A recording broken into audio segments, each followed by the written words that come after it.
We've got the Ford Escape plug-in hybrid. Good range, good price, one big issue. We're sliding into traffic. It's the electric slide. Here we go. There's a reference for some of you.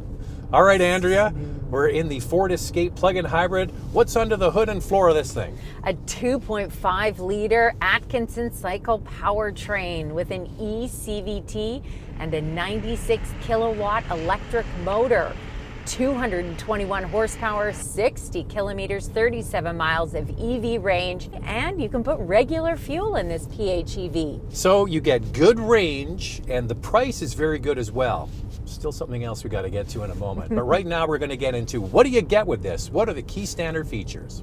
The base trim comes with an 8-inch touchscreen, Sync 3 with Apple Carplay and Android Auto, a 6.5-inch instrument cluster, cloth heated front bucket seats, 6-way manual driver seat, and a 4-way manual passenger seat, 18-inch wheels, a mini spare tire, and Ford Copilot 360, including blind spot monitoring and rear cross-traffic alert. Andrea, your favorite, a rotary dial shifter. What do we have to put it in? You have to put it in S for subscribe, and if you can hit the notification bell, you'll be notified when all of our reviews drop, and then you can watch them. And we do this, the couple car review, twice a week. The first one drops on Wednesday. Our next one comes out every Saturday. So please subscribe, follow along, hit the bell, but also follow on Instagram. It's Motormouth_Andrea. For me, it's Motormouth_Auto, and the links are below. This video is brought to you by Canada Drives. Shop online for your next used vehicle and enjoy the convenience of to-your-door delivery and the confidence of a 7-day love it or return it guarantee. Visit canadadrives.ca to learn more. There is one big elephant in the cabin. Yeah, it's a big car. You can put a big elephant in it. And the big elephant is it is only available with front-wheel drive. No all-wheel drive is offered. Over at Lincoln, they have a vehicle based on the same platform with all-wheel drive and electrified. I don't get it. And also, the Ford Escape hybrid comes with all-wheel drive. So I think, Ford, you missed the boat on this one. Car companies have been saying, buy all-wheel drive, get all-wheel drive, get an SUV for decades. What do people want? They want all-wheel drive. I mean, I even did a poll on Instagram, and here are the results. It's pretty clear what people want. And I'm sure Ford, with their large marketing department, must have also done some sort of a poll or some research on this. Front-wheel drive in places like Canada just doesn't fly. You don't need a marketing department and a poll. Like, it's common sense. I mean, these companies, they fall over themselves with these products. Everybody else is coming with all-wheel drive. Now, if you lived, like Andrea mentioned, depends on where you live. Like if you're in Florida, California, Arizona, you don't need all-wheel drive. But here's the kicker. I talk to people from those states, and when it's hot, they want ventilated front seats. And guess what? This Escape doesn't have ventilated front seats. It's got the holes in the leather. Yep. Perforated leather, but no ventilated front seats. You know what's interesting, though, is you can get by in a northern climate with a front-wheel drive SUV. We drove front-wheel drive and rear-wheel drive only cars for decades, and you put the proper winter tires on them, it can get the job done. But back to the point I just made, we've been brainwashed to think that you have to have all-wheel drive. This thing, in my opinion, is only going to sell about 1/10 of what they would if they had all-wheel drive. And you know what, Zach? Back in those days, the olden days, the golden days, it was only front-wheel drive, so there were no other options. Now we have the option of all-wheel drive, and that's the direction I'm going to go in. Back in the day when people would listen to the electric slide and do the dance. It's electric. Woogie, woogie, woogie. I don't remember that. Now, I've been joking with Andrea about the Ford Escape ever since it came out. I call it the Ford Cayenne. Yes, he calls it the Mini Cayenne. Every time we go for a walk, he says, oh, there's a Mini Cayenne. Look, Andrea. I get it. I can see that the front headlights and kind of that longer hood looks a little bit like a Cayenne. And somebody pointed out as well, like the new Aston Martin SUV as well. Here's a picture. We have two Cayennes. Here's a picture of our white Cayenne, the one I think this looks the closest to. Yeah. It certainly has a resemblance. No, wait a second. They copied it. I think they copied the headlights. I don't know about the grille. I still can't get over the Escape grille. I don't know what it is about it, but I just don't love it. The top titanium trim that we're test driving is where you'll find chrome accents, body colored door handles, a black grille with chrome accents there as well. So that top trim is where you get the chrome. So ever since this latest Ford Escape came out, every time I drive one, I'm pleasantly surprised by the way it drives. And it's also the basis for what? Yeah, the Ford Bronco Sport, which we also really liked a lot. Very spacious, boxy looking. That is a real hit for Ford. And it handles really well. They've done a very, very good job with noise, vibration, harshness, good handling. It's a very competent vehicle. I would say well done Ford on that front. Yeah, and it's nimble, it's smooth, which you would expect from a PHEV, as Zach mentioned. It's got a quiet cabin, and then all of the different drive modes that are available to you, and of course the EV modes, whether you want to have it in pure electric mode, hybrid, or you can also charge the EV range through the gas engine. So I tried that myself, and it took about an hour to gain 14 kilometers of EV range, and I did some stop and go traffic at that time and highway driving. Now the inside, I would call it functional over fashion. It could be looked at as a little bit drab in here, but you know what? My functional side really likes the way it's laid out. Everything is simple, it's easy to use,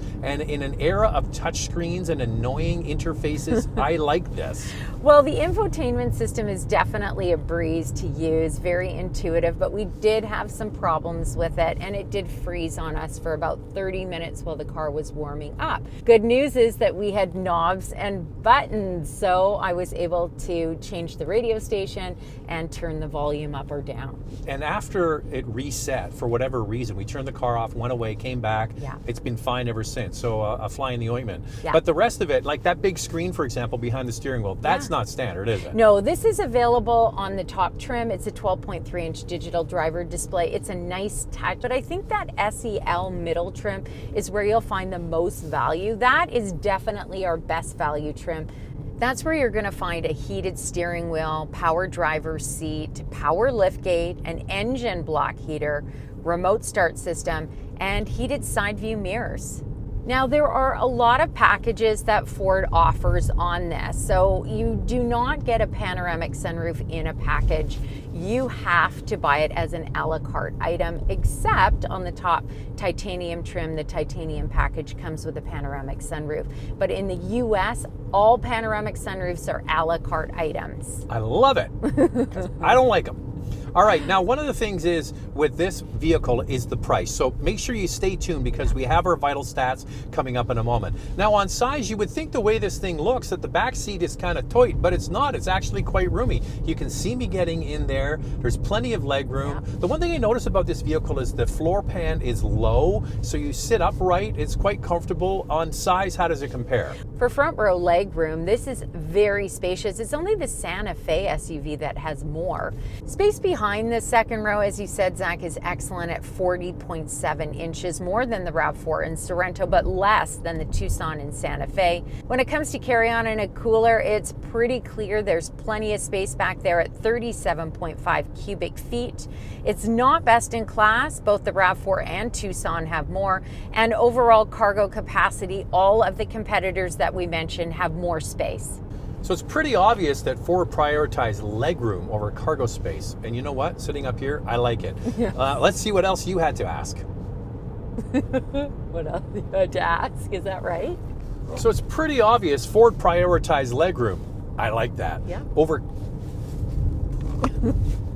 Well, it's pretty obvious that Ford prioritized legroom over cargo space, and I don't mind that. You had questions. Let's get into them. Time now for questions, coffee, and cars.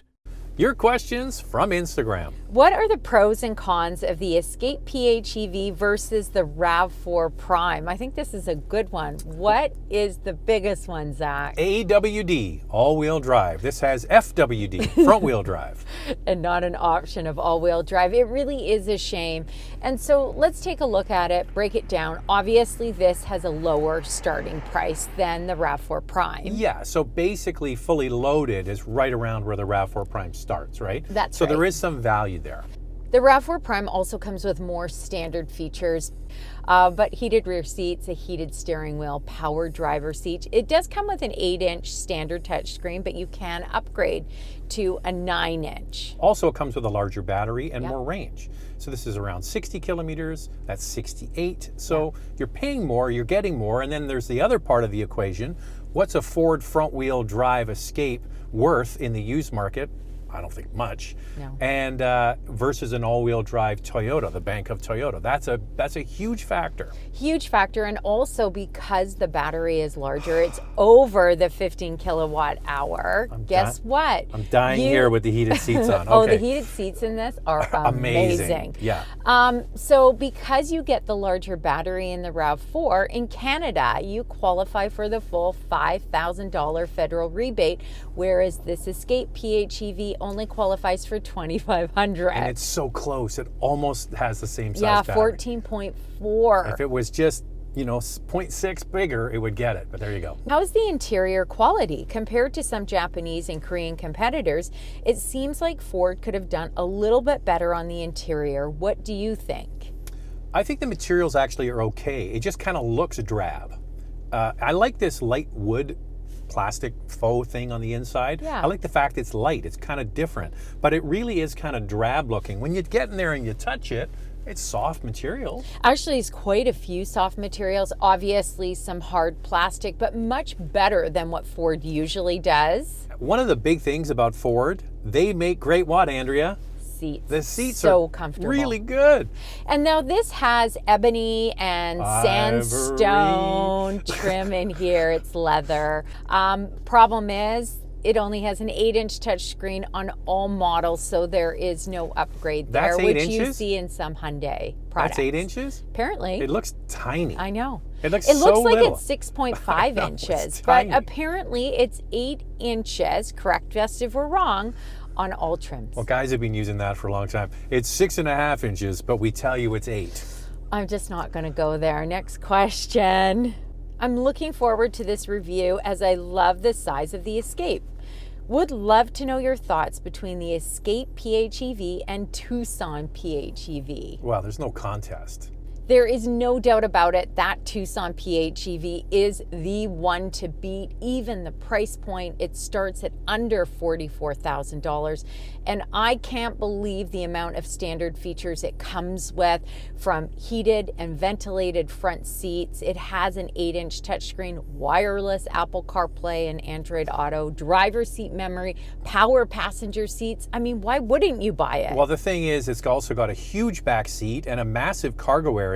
This has got a good size rear seat. We just showed you that. And also the carry-on and a cooler. It's definitely works, but no contest when it comes to that Tucson. And stick around, because at the end of the year, we're picking our top 10 vehicles, and the Tucson does very well. We'll just leave it at that. Yeah. And now it's time for our hot topic. What's this one, Andrea? A front-wheel drive SUV? Why would you buy it? I also have read that the range is very poor. For that money, I would rather go with a hybrid RAV4, in my opinion. That's the big question. Who would buy this? Not me. I guarantee you, in a boardroom in Michigan right now, they're planning this vehicle with all-wheel drive. So what does that do to the person that buys this? They're gonna have a car that's orphaned in the market. Say you get this top titanium and you spend $46,000. 2 years from now, they bring out an all-wheel drive. What's this thing gonna be worth? I think the only way that this can work is in warmer climates, as we discussed before, in different states like Florida, where people are always buying front-wheel drive vehicles. I think that you would be okay there. But in Canada or any other state in the U.S., Michigan, where these cars are from, that gets a lot of snow, you are going to want an all-wheel drive option. Frankly, I would just go, if I was looking for a Ford and I specifically wanted this Escape, I would go with the Escape Hybrid. I can get that top titanium trim for under $36,000. That's good value. Really good. And the combined fuel economy is 5.9 liters per 100 kilometers. That is better than the RAV4 Hybrid at 6 liters. And the RAV4 Hybrid, the middle XLE trim, that's under $36,000. So there's some good value, but then of course you get the bank of Toyota, and you know when you put your money in, you're always going to get it back. All right, let's get into what do you get? What's the price? all that kind of stuff with our vital stats. Let's start with pricing. The base trim is $37,649. The SEL trim, our best value trim, is just over $40,500. And the top titanium trim is $43,749. Using a 110 volt level 1 charger, the estimated time to fully charge the battery is 10 to 11 hours. And using a 240 volt level 2 charger is 3.5 hours. There are no JD Power numbers yet for this new plug-in hybrid, but the 2020 Escape Hybrid gets an overall score of 77 out of 100. CarEdge states the Escape will retain 47% of its value after 5 years. Here's the fuel economy. The Escape gets 2.2 liters equivalent per 100 kilometers combined. That's 105 miles per gallon equivalent. Once the battery is depleted, the combined fuel economy is 5.8 liters per 100 kilometers. That's 40 miles per gallon. With a full battery and a full tank of fuel, the range is 785 kilometers, 520 miles. This Escape can tow 1,500 pounds, and the warranty is 3 years, 60,000 kilometers, 36,000 miles. It's amazing just in 1 year how many new plug-in hybrid SUVs there are in the market. Let's get into it. For your consideration, 4 vehicles for you to consider. Up first is the Hyundai Tucson PHEV with a 1.6-liter turbocharged 4-cylinder engine and an electric motor, 261 horsepower and 53 kilometers, 33 miles of EV range. It starts at $43,399. Next is the Toyota RAV4 Prime with a 2.5-liter 4-cylinder engine plus an electric motor with 302 horsepower, 68 kilometers or 42 miles of EV range, and it starts at $44,500. The Hyundai Santa Fe with a 1.6-liter turbocharged 4-cylinder engine and an electric motor, 261 horsepower and 50 kilometers, 30 miles of EV range. It has a starting price of just under $45,000. Here's our used car alternative from CanadaDrives.ca. We chose a 2021 Toyota Venza Hybrid Limited with 13,692 kilometers for $49,490. Click on the tab or the link in the description below to find more vehicles in this category from CanadaDrives.ca. So there are 4 electrified SUVs for you to consider. Lightning round. 2 things we like, 2 things we like to see improved. Well, I really like the range on this and just how smooth and quiet the drive is. Good value. Really good value. For the price, you're getting a lot of vehicle. So I'm not going to mention all-wheel drive just because that's an did. obvious choice. But how about some ventilated front seats for this front-wheel drive model? And a bigger screen. That 6.5/8-inch screen is too small. Affordable, nimble, and quiet. But where's the all-wheel drive option, Ford? The problem is if you buy this, it's a good vehicle, but in a couple of years, is it going to be orphaned?